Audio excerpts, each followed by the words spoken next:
What if you could heat your entire home for an entire day by burning a small bundle of sticks for just 1 hour? Sounds crazy, right? But thousands of people across America are building this right now in their basements, in their garages, in their living rooms, and they're cutting their heating bills by 80 to 90%. It's called a rocket mass heater. And today, I'm going to show you exactly what it is, how it works, and how you can build one for around $50. Stay right here, because this one might change everything for you. Let me ask you something real quick. Have you opened your heating bill lately? Because if you have, you already know the pain I'm talking about. $200, $300, sometimes $400 a month, just to keep your family warm. And every single year it goes up. The gas companies raise prices, the electric rates climb, and there's nothing you can do about it. Or at least, not that's what they want you to think. See, most of us are completely dependent on the grid. We turn on the thermostat and just hope the bill doesn't kill us. We wear extra sweaters inside our own homes. We argue with our spouses about keeping the heat down. We watch the money drain out every single month from October to March. It's exhausting. And here's what really gets me. We've been so trained to rely on utility companies that we completely forgot the old ways. The ways that worked for hundreds of years before gas lines existed, before electric heaters were even a thing. Before any of this modern infrastructure, people heated their homes, massive homes, farmhouses, barns, workshops, with almost no fuel at all. How? Stick around, because I'm about to show you exactly how. This whole story starts with a guy named Dale. Dale lives in rural Pennsylvania. He's got a big farmhouse, old walls, drafty windows, the kind of house that eats heating bills for breakfast. His gas bill one winter hit $480 in a single month. He told me he just sat there staring at the bill, thinking, this is insane. Something has to change. Now Dale has Amish neighbors, and one day he was helping them with a fence repair. He stayed for dinner, and inside their home, it was incredibly warm, like comfortably warm. Not stuffy, not cold in the corners, just steady, deep, even warmth. He asked the father of the house, "How do you heat this place?" The man smiled and walked Dale over to what looked like a long bench, a big clay and brick bench running along the wall, with a small firebox at one end. He said, "We fired this up this morning for about an hour." Dale looked confused. "That's it?" he asked. The man nodded. "That's it. It will stay warm until tomorrow morning." Dale couldn't believe it. He went home and started digging, and what he found shocked him. This wasn't some quirky Amish invention. This technology came from Germany, from the 1600s. It spread through Eastern Europe, and the early settlers brought it to America. But somewhere along the way, as gas and electric heating became cheap and convenient, this knowledge got buried, forgotten, and the heating companies were just fine with that. Dale built his own version that fall. It cost him $47 in materials. That winter, his gas bill dropped to $38 a month, from $480 to $38.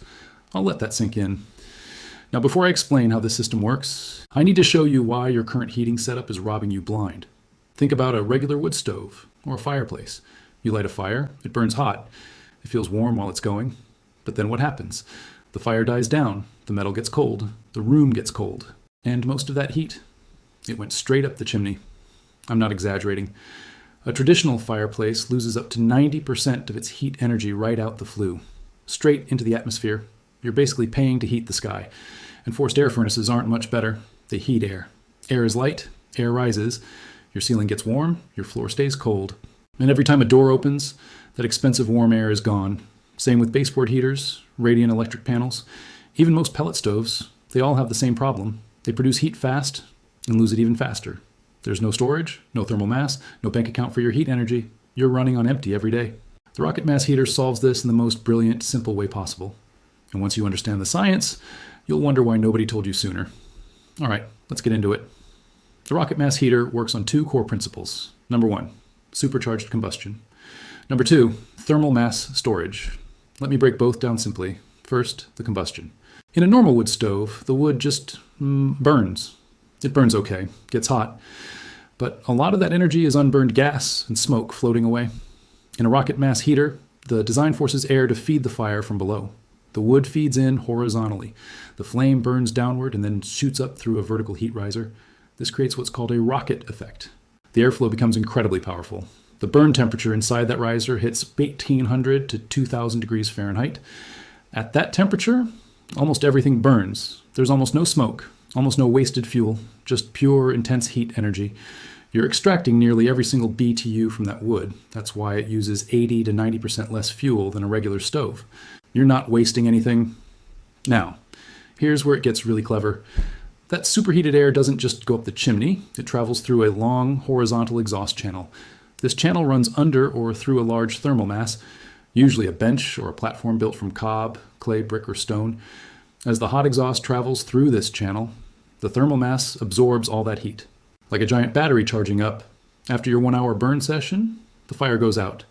But the bench stays warm for 12 hours, 18 hours, sometimes 24 hours. You're sleeping on or next to a giant warm stone battery. No fire burning, no fuel consuming. Just slow, radiant warmth releasing into your room. It's genius. And the best part? The exhaust coming out of the chimney is mostly just water vapor and carbon dioxide.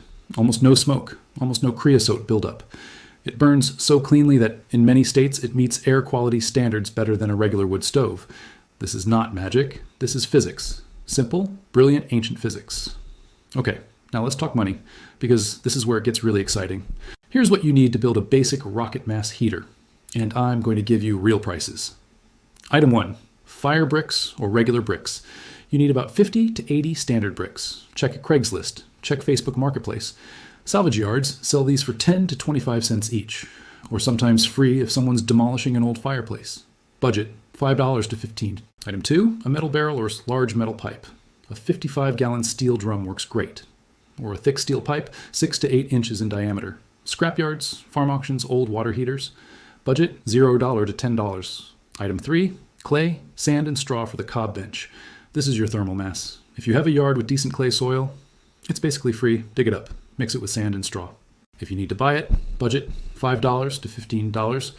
Item 4, metal flue pipe for the exhaust channel.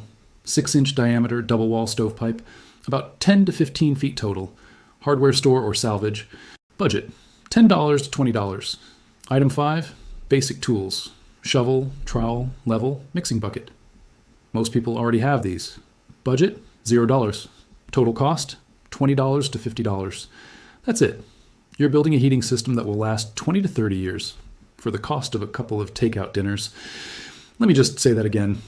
A heating system that heats your home for 24 hours on a bundle of sticks that you can build this weekend for under $50. If that doesn't excite you, I don't know what will. All right, let's build this thing. I'll walk you through the core build step by step.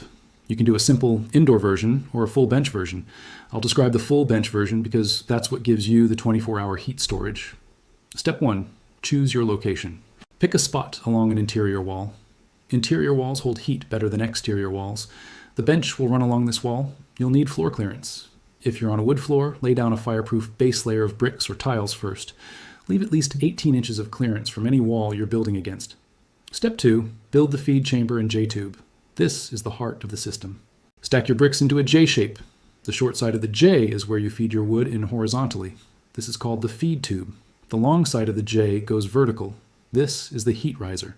Make the heat riser taller than the feed tube, at least twice as tall. This height difference creates the draft that powers the rocket effect. Use no mortar for now. Dry stack the bricks first. Test the design before you commit. The feed tube should be about 6 inches wide and 6 inches tall. The heat riser should be the same internal dimension, but go up 24 to 36 inches. Step 3, install the heat riser barrel. Take your 55-gallon metal drum. Cut a hole in the bottom just big enough for the heat riser to come up through it. Slide the barrel down over the heat riser.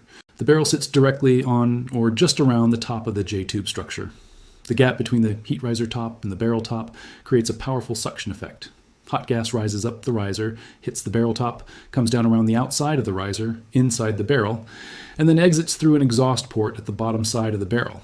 This is where the heat transfer really happens. Step 4, connect the exhaust channel. At the base of the barrel, attach your 6-inch metal flue pipe. This pipe will run horizontally through your bench.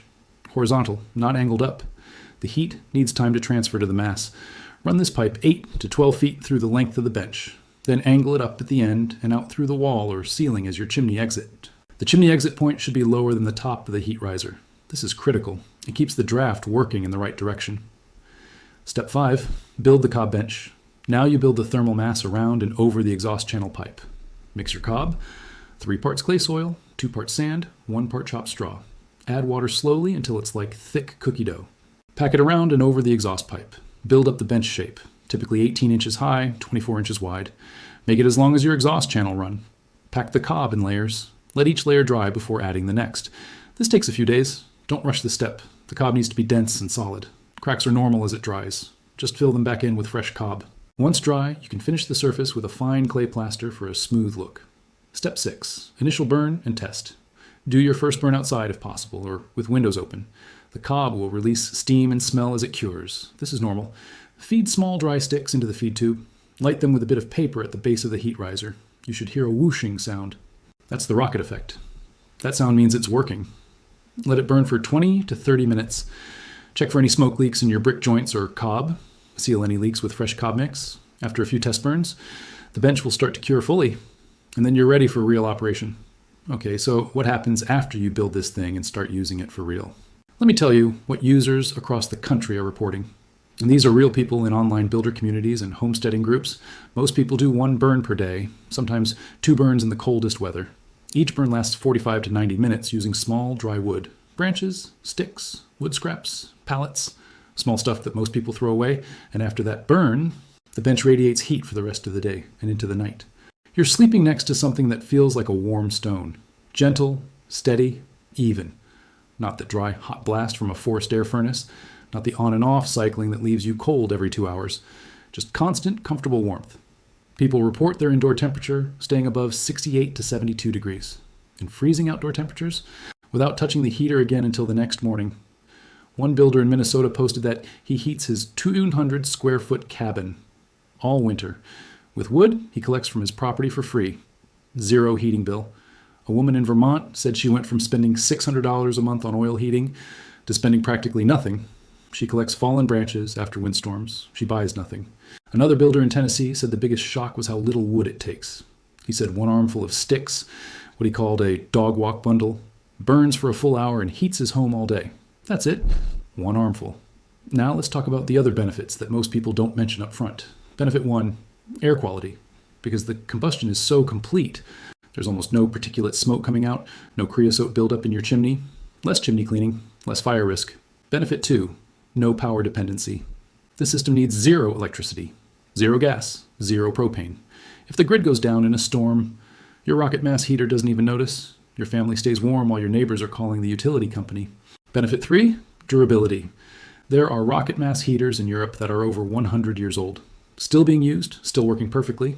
The cob bench doesn't rot, doesn't rust, doesn't break down. It just sits there, storing heat, releasing it year after year. Benefit 4, it's a skill and an asset. Once you build one, you understand it completely. You can fix it yourself. You can improve it. You can teach your kids. This knowledge doesn't leave you. You're not dependent on a technician. You're not dependent on a warranty. You own the system entirely. That feeling of energy, independence, is something you really can't put a price on. Now I know some of you are thinking, this sounds too good to be true. Is this actually safe? Will this really work in my climate?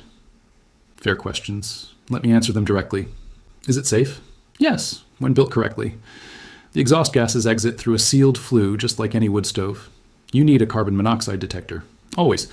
That's true with any combustion heating source. The exterior of the bench never gets dangerously hot. It gets warm, like a heated floor, not a burn risk. Will it work in very cold climates? Yes. In fact, the most enthusiastic builders are in places like Montana, Minnesota, and Canada. The thermal mass principle works harder in cold climates because the temperature differential is higher. The bench stores more energy gradient. Does it meet building codes? This varies by location. In most rural areas, nobody cares. In some urban or suburban zones, you may need a variance. Check your local codes. Many people build theirs in a garage, workshop, or detached outbuilding where rules are looser. Can it heat a large home? A single unit effectively heats 500 to 1,000 square feet. For larger homes, some people build 2 units or combine it with basic passive solar design. But for a cabin, small home, or primary living space, 1 well-built unit is usually more than enough. Here's what I want you to do right now. First, hit that like button. It sounds simple, but it genuinely helps more people find this video. More people, right? More families cutting their heating bills. That matters. Second, subscribe if you haven't. We post practical, money-saving builds every single week. No fluff, no ads for stuff you don't need. Just real solutions. Third, drop a comment below. Tell me, what's your biggest heating challenge? What's your current setup? How much are you paying per month? I read every single comment. And if enough people ask, I'll do a full follow-up video showing a complete build start to finish, with measurements, material sourcing, and a real cost breakdown for different home sizes. Now, here's my final thought. We live in a time when everything is getting more expensive. Energy, food, housing, and most of us feel powerless against that. But here's the truth. There are solutions. Old solutions, proven solutions, solutions that worked for centuries before big companies decided to sell us convenience. The rocket mass heater is one of those solutions. It's not magic, it's not a scam, it's physics, it's history, and it's available to you for about $50 in materials and a weekend of your time. Your grandparents' knew how to do this, now you do too. Don't let that knowledge sit unused. Build it, test it, share it with your neighbors. Because energy independence isn't just a goal, it's something you can actually build with your own hands. This weekend, I'll see you in the next one.